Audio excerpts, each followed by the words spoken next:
Noi siamo andati avanti e la scorsa settimana, grazie ai nostri avvocati, abbiamo deposto un ricorso direttamente presso la Corte di Giustizia.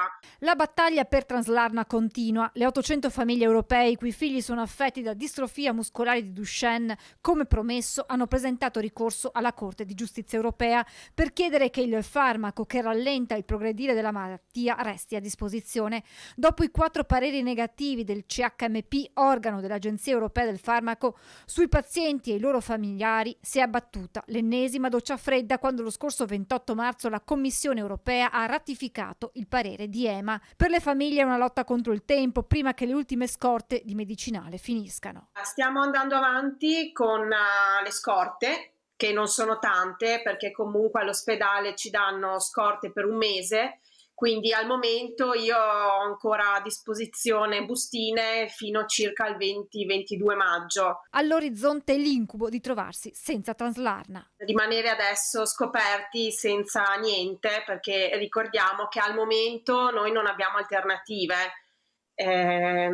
Attualmente farmaci appunto non ce ne sono, ne arriveranno però non sappiamo quando e non sappiamo se nostro figlio potrebbe avere degli effetti collaterali, perché appunto c'è anche questo problema che Translarna è un farmaco che praticamente non ha mai dato ai pazienti effetti collaterali. Accanto ai genitori, i sanitari che hanno documentato allo stesso CHMP gli effetti che il farmaco ha sui pazienti, risultati testimoniati anche negli studi clinici. Ci sono veramente più prove solide che dimostrano l'efficacia del farmaco.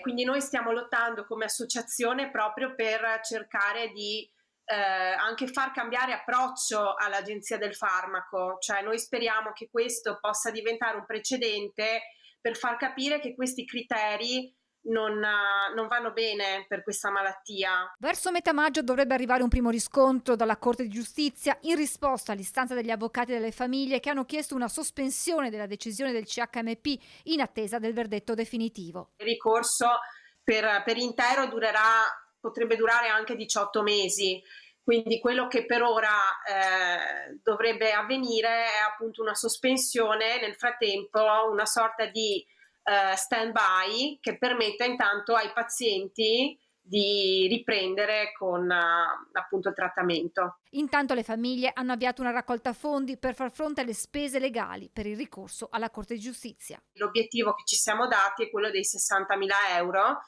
perché all'incirca questa è la cifra che tutte le famiglie insieme, perché per fortuna siamo tanti, dovremo sostenere, però stiamo ricevendo veramente molto supporto.